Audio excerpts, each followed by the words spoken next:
Ladies and gentlemen, Mr. Raoul Walsh.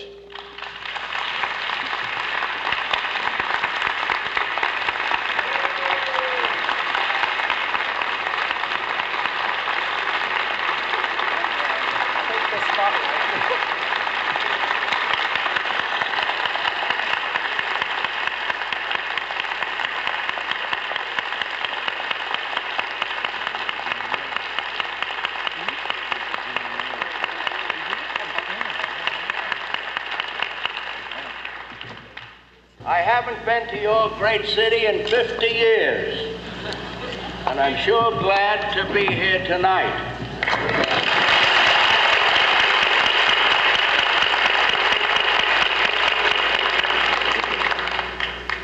I have traveled in all the great cities of America, but I consider San Francisco the heart of America.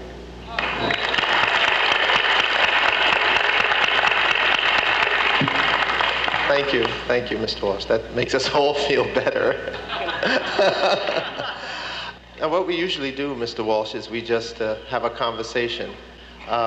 Everybody asks questions, and you answer, or you tell us some salty anecdotes, or whatever. Anyone want to start off with a question? Yes. The question involves the Big Trail, made in 1930. The gentleman would like to know if you'd like to comment on some of the problems of doing a film in big screen at that time, in a time when most of the films were not done in this scope. Well, of course, it added a great expense to the picture because it had to be shot with 35 millimeter and then with the widescreen. So when you set up for the widescreen, you have to have more people around. And then when you set up for the 35, you don't need that group. So it was an added expense and not a very good invention at that time. How was John Wayne at that time? That was one of his early films. First picture. First big picture, yes. We took a chance with young John Wayne. I found him on the lot. He was working in the property department. He was a good, big, tall, good-looking fellow, and I went over and asked him if he'd ever had any experience acting. He said no. And I said, would you like to be an actor? He said, I'll have to ask my family. So I said, to hell with your family, let your hair grow and I'll take a test of you. So he came back in about 2 weeks with his hair down, and we put a nice buckskin outfit on him, and I took a test, and the executives liked it, and they signed him up for 7 years. So taking a chance with a young fellow like that, I thought I would fortify myself with some of the great actors from the New York stage to be around him, you know, so they could help him. So I told him, I said, John, when these New York actors, when I'm directing a scene with them, you sit beside me and watch their technique, because these are the top actors of the New York stage. Well, the top actors of the New York stage came out here, and they started on a binge. And they drank their way through the picture. And they overacted, they did everything, and I finally told John, I said, don't watch him, go over and talk to the Indians.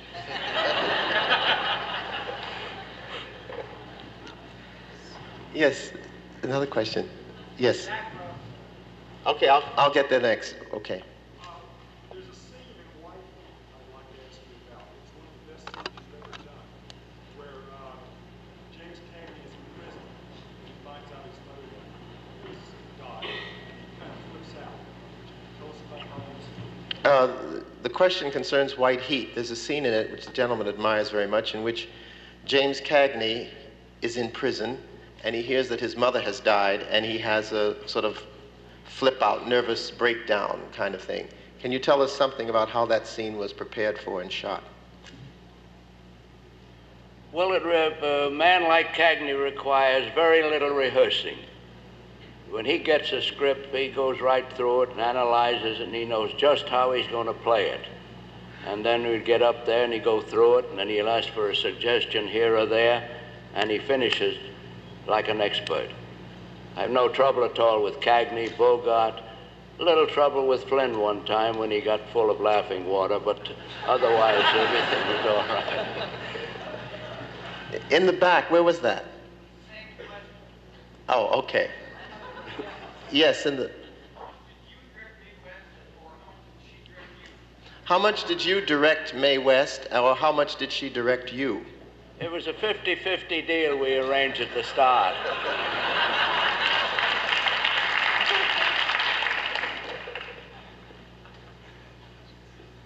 That all? Yes? What is your personal opinion of Horn Blows at Midnight? What do you think of The Horn Blows at Midnight, Mr. Walsh? I don't want to think about it. Not one of your favorites? I take it. And over here, yes. After all these years, what do you think about women? After all these years, what do you think about women? I'm for them. Can you tell us something about your acting days? I mean, and working with Griffith. What was Griffith like as a director, someone to work with? And how is it that you came to be cast as John Wilkes Booth in The Birth of a Nation? Well, he was a very quiet man. He was a lonely man. He made few friends. In fact, we had the stock company there, and he always called us by our last name. He's Mr. Walsh. Would you kindly stand over there? And nobody ever grew very close to him, but he was a genius. This man he'd never carried any paper with any script or any scenes at all. It was all in his head. And he worked that way. And he saw me standing out on the lot one day, and the casting director says, "We can't find a John Wilkes Booth. Somebody to kill the president." He said, "Raoul Walsh will do it. Bring him in." Yes. Yes, sir. Mm-hmm. Yes, you.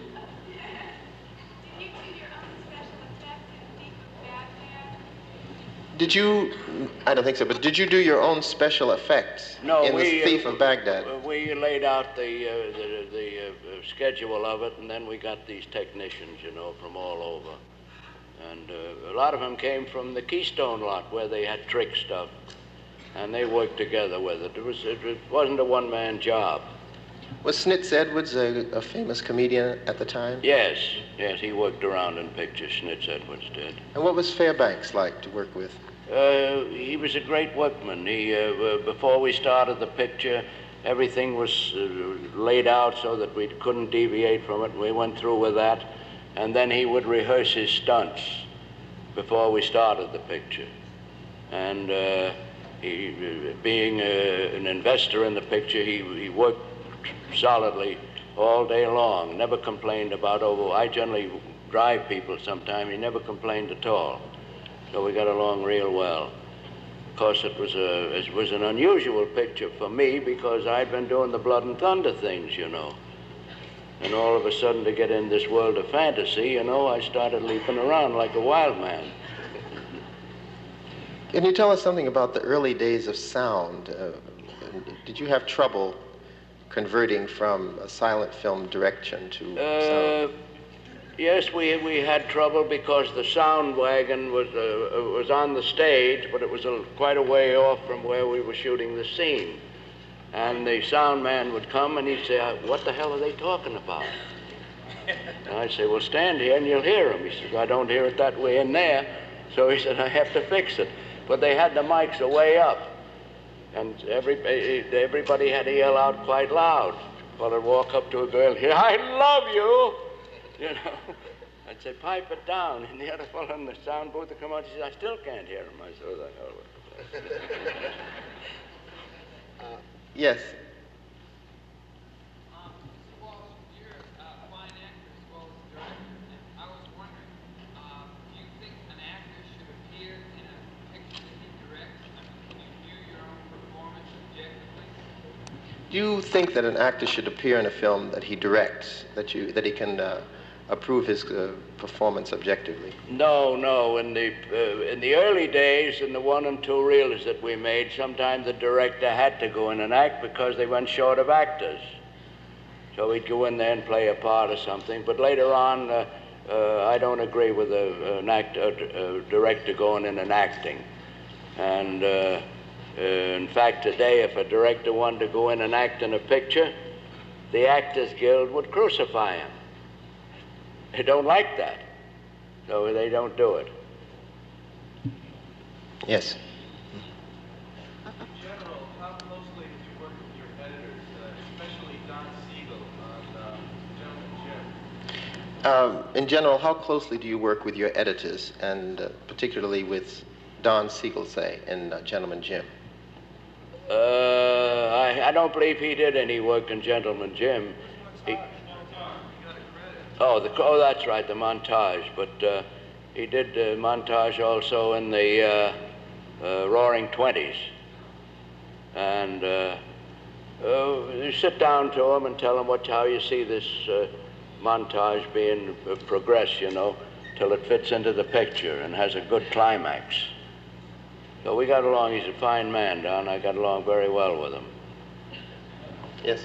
What are Mr. Walsh's plans for the future? Do you have any plans to make any films or anything like that in the future? Well, a year ago, a Japanese producer came over to see me, and he says, Mr. Walsh, we'd like very much for you to come to Mongolia.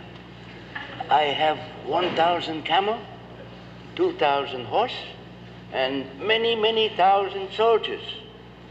So I said, what kind of a story is it? No story. So I said, how are we going to make it? Soon story is written. I said, all right, when the story's written, let me see it. Now, that was a year and a half ago. Last month, he came over to Hollywood, have 1,000 camel, 2,000 horses, many thousand soldiers. What about the story? No story. When you get the story, Charlie, let me read it.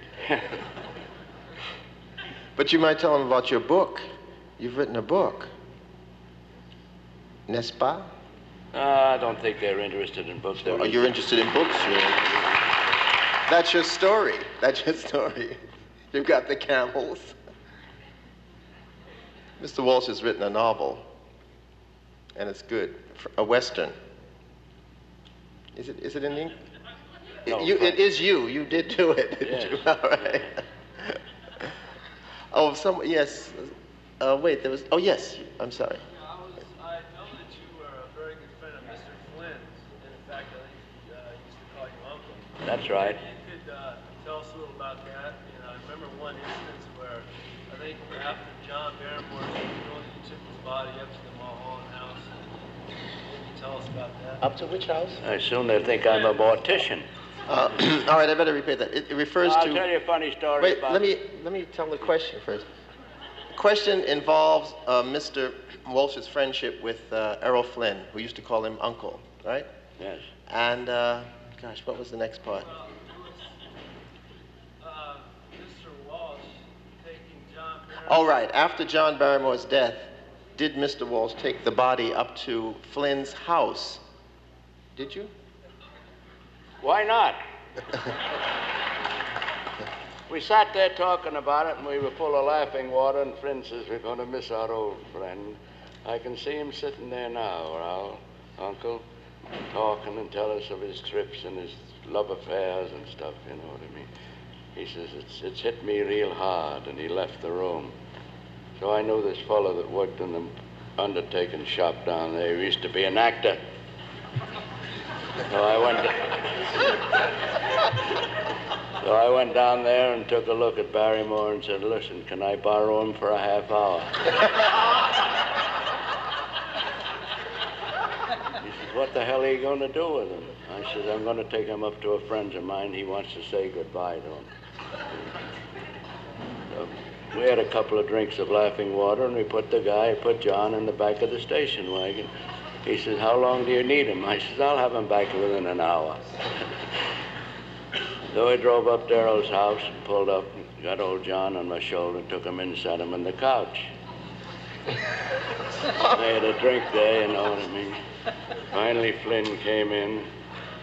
Christ almighty, what?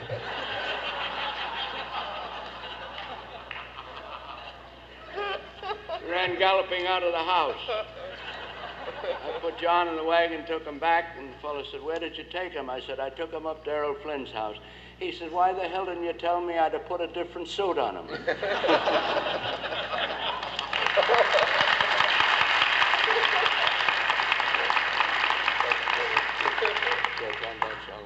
You have to, yes, tell us something about Mr. Chaplin, whom certainly you must have known over the years. Charlie came into the business about a year after I did. It was around 1909.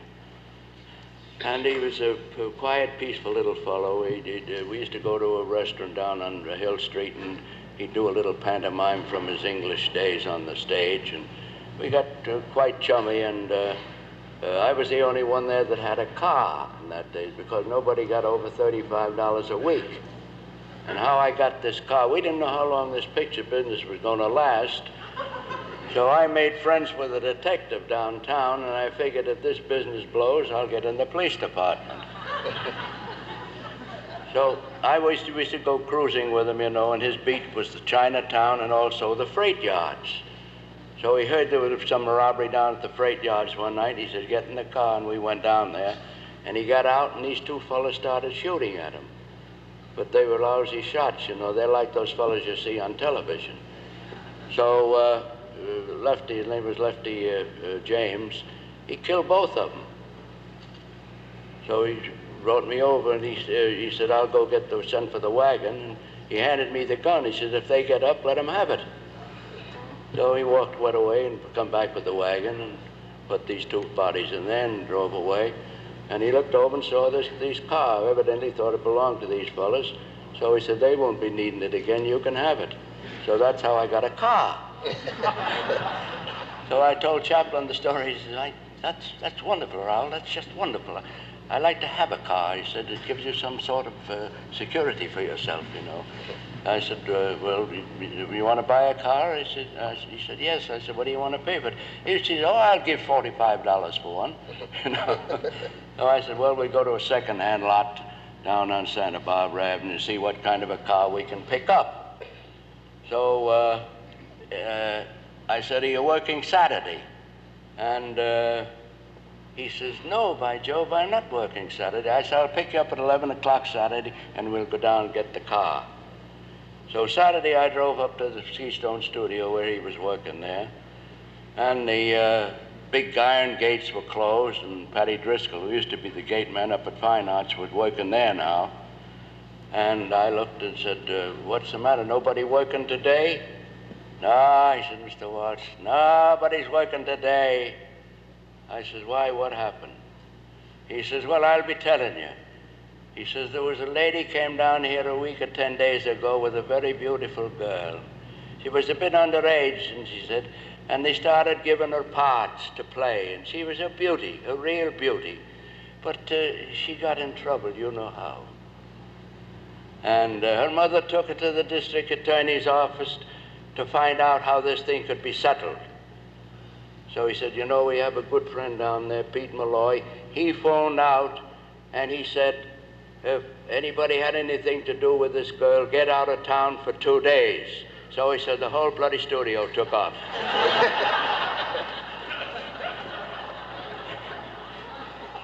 So I said, did Chaplin go? Did he go? He was the first bastard to get out of here.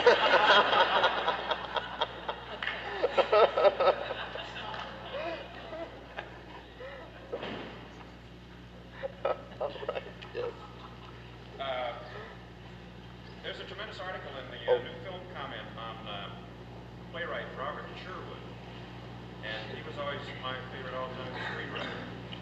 But it speaks of his time in New York when he was a film critic, and it says that he had a tremendous admiration for you, even from the 20s. He, coupled you with Von Stroheim and Lubitsch, Murnau. And I was wondering if that ever resulted in a screenplay. Did he ever give you anything to direct, or did you ever know him personally? Or did he... No, I met him. I'm sorry. This is something about Robert Sherwood. Did you know him? According to an article that this gentleman has read, he had a high regard for you. Did you know him? Did he ever write anything for you? No, I met him a couple of times, and I was always tied up with something. I was making 3 or 4 pictures a year, sometimes 5. So very seldom could I get mixed up with any outside thing, so we never did tie up together. All right, somebody back there, yes. In view of the changing historical aspects of recent years, how do you feel now about the treatment of General Custer as they died in their own? In view of the changing attitudes toward certain historical people like General Custer, how do you feel about the treatment of Custer as portrayed in They Died with Their Boots On, as contrasted to, say, Little Big Man, which you may have seen? Well, there's always been a great controversy about it, and there's 5 or 6 different books have been written about what Custer really was. And when we started to do this one, we were a bit perplexed, and we tried to make it simple and go ahead with this narrative that I made. Of course, you must remember, too, that after all, Errol Flynn was a heroic figure in the American cinema at that time. You have to put it in its context.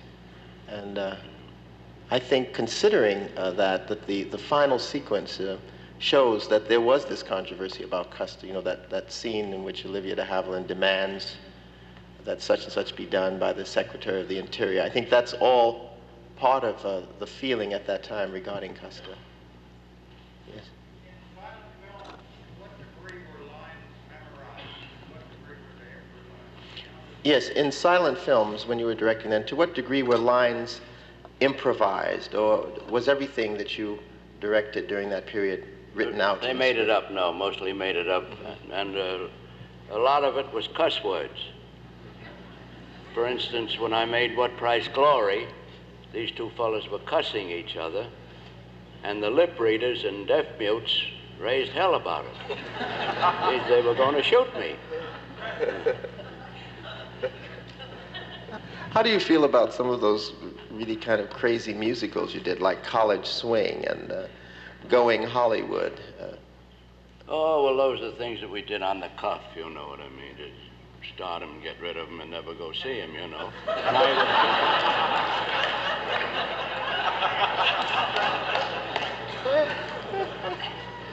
But they're really, yes. Tender love story. Right. Yes, please do. You're not shockable. These people can hear anything. Tell us. Is there a gunman in the house? Well, it was a producer came to me one day, and he said, Raoul, he said, you've been making all these adventure films. He said, fighting and this and that. He said, I have a very, very tender love story I'd like you to do. And I said, well, I'd like to read it. He said, oh, this is a marvelous, tender story. So he said, I'm going to ask Jack Warner if you can direct it. So I said, all right. So he went in to see Jack Warner and told Warner that he'd like me to direct this tender love story, plenty tender love scenes and stuff. Warner looked at him for a moment and said, a tender love scene to Raoul Walsh is to burn down a whorehouse.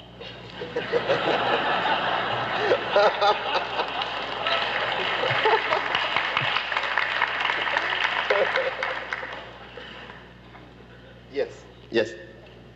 Why did Anne Sheridan refuse to do Strawberry Blonde and Rita Hayworth brought into the part?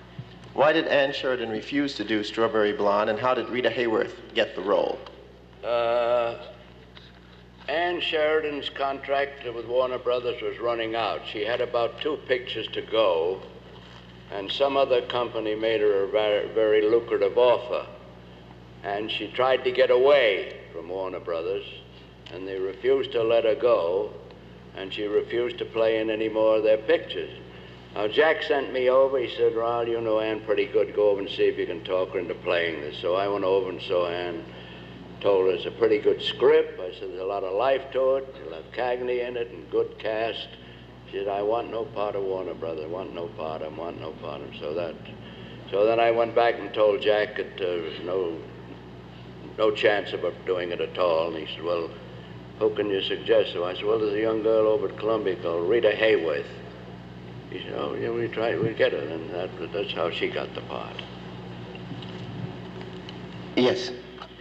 Is it true that Objective Burma, with Errol Flynn was banned in England, and if so, why? Yes, the British press got after it and figured that America played a very insignificant part there, and it was mostly English that captured that territory and worked in that territory, and they were rather upset about it, and they barred it. But then the Warner Brothers got a very good writer, and he wrote a beautiful tribute to the British Army, the King, the Queen, everybody in England, and they put it on, and they accepted it. This is a question mostly about your Warner Brothers time. I'd like to know which property you discovered yourself and how much control you have over the script and the editing. While you were at Warner Brothers, how much control did you have over the scripts that were submitted to you? Or did you choose them, or were they just handed to you? Well, when the script is first handed to you, you read it, and then you go back with the top brass and say, this is, I don't quite get this scene, it don't belong, this is kind of draggy, this is kind of draggy, and so forth and so on. If you want to build it up that way, I'll do it. So then sometime they'd have great difficulty getting the original scriptwriter. He'd be off somewhere else writing. So they'd get Joe Dokes from Tijuana or someplace, and then he'd start going over it, you know. And we'd all sit together again and go, and then finally we get some kind of a shooting script. And from then on, there was no trouble and stuff.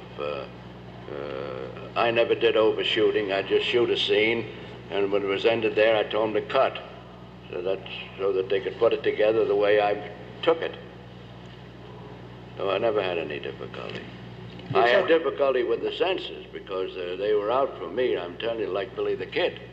They said I was a rough hombre, you know. Well, it was awful tame to make any kind of a scene. For instance, a boy and a girl could kiss for 3 seconds, you know. And you couldn't photograph a love scene if there was a bed 5 miles away. You know. What the hell, today it's reversed. The bed is in the foreground, and I wish I was doing it these things today, you know, kind of set the theater on fire.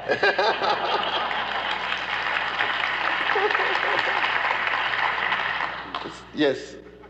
Yes, sir. I was wondering, how did you come to make the Roaring Twenties after the main gangster film series came about? The gentleman says, how did you come to make the Roaring Twenties after it seems to him that the main flow of interest in gangster films had already passed? Not when you had two figures like Cagney and Bogart in. You could have made Red Riding Hood with them in the theater. People would go to see him. So that's why they accepted it. Yes. I was wondering what contact you had with the movie world during the Red Scare in the early 50s.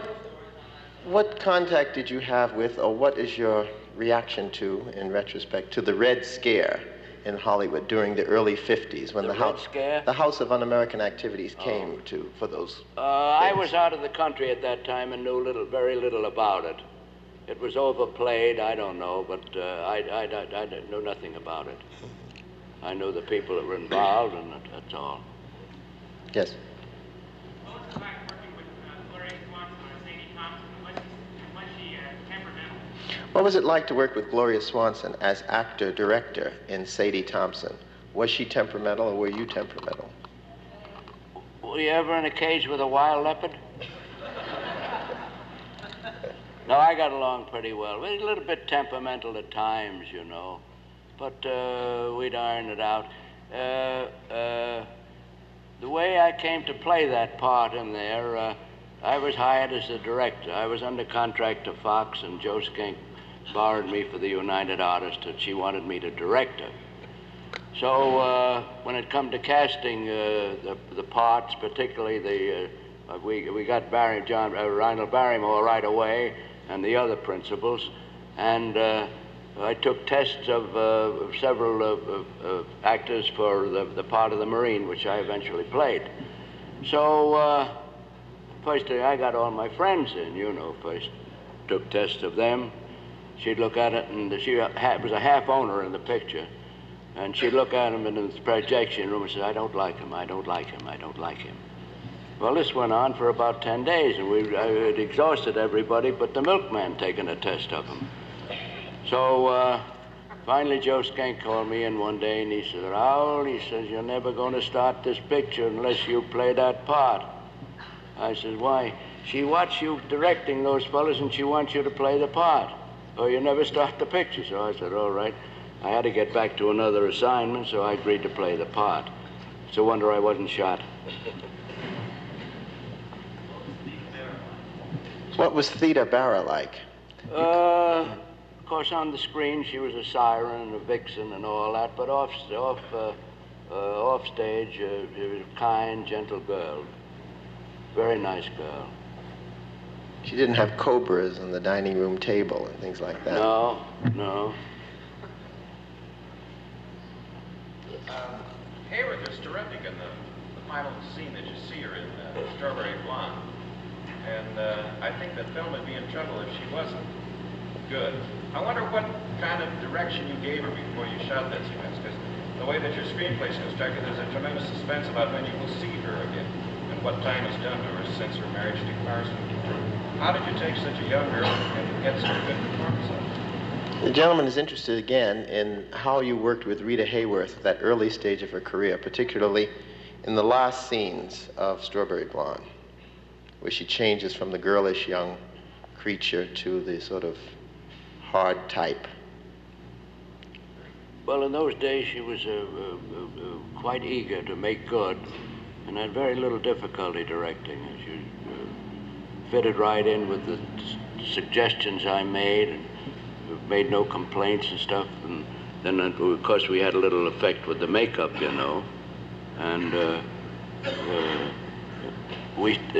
according to the script, she was supposed to look like Phyllis Diller in the end. But we couldn't do that, you know. We couldn't take a girl that pretty and disintegrate her, you know. The whole thing, you know. How are you, Miss Diller? Yes. Oh, what time is it? Yes. Mae West got credit for writing the screenplays in most of the films she was in, of all of the films. Did she really write those scripts? Well, she was generally surrounded with a staff of writers, truck drivers, automobile mechanics, so I don't know how much she contributed.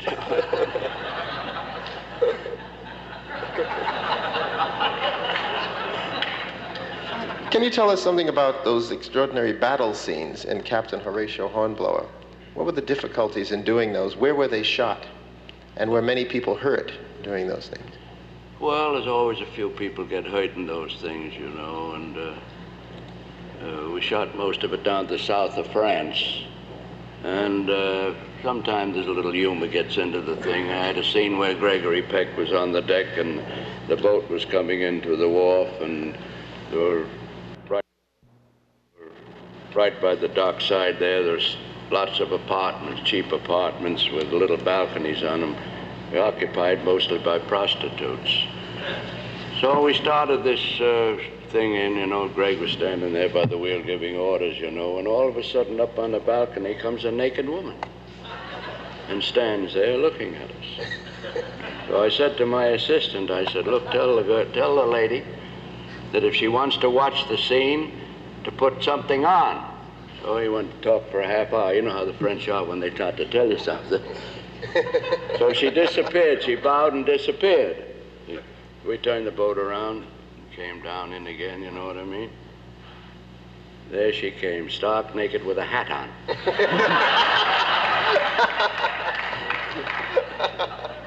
You should have had that in the film. I thought Peck was going to steer the frigate right up into her apartment. I said, stop. Yes. But they didn't act. Action, okay. Was there ever any sense of rivalry between you and other action directors like Hathaway or Howard Hawks? No, unless we tried to outdo each other.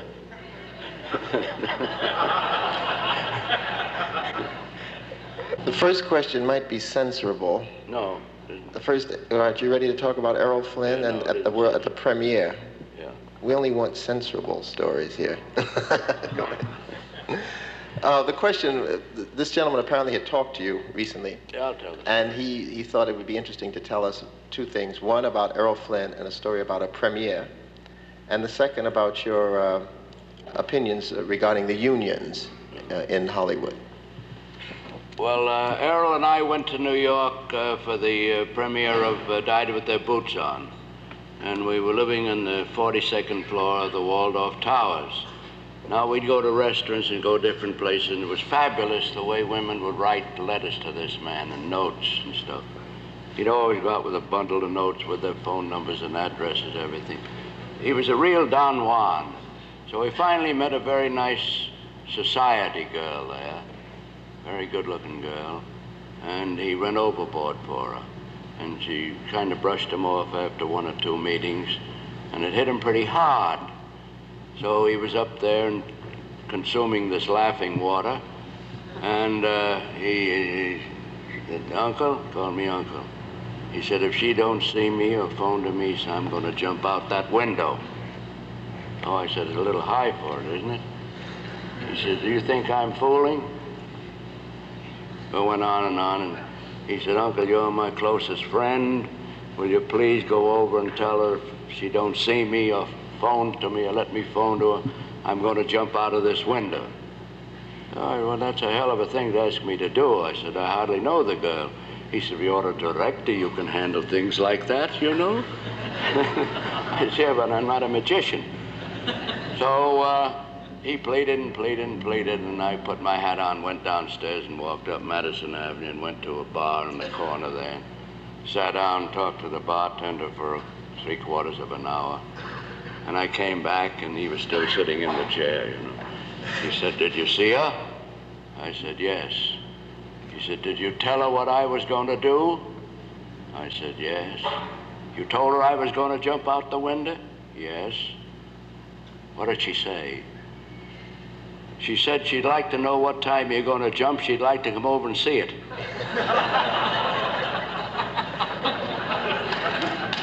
If I told you what he called that society girl, the roof would go off this place.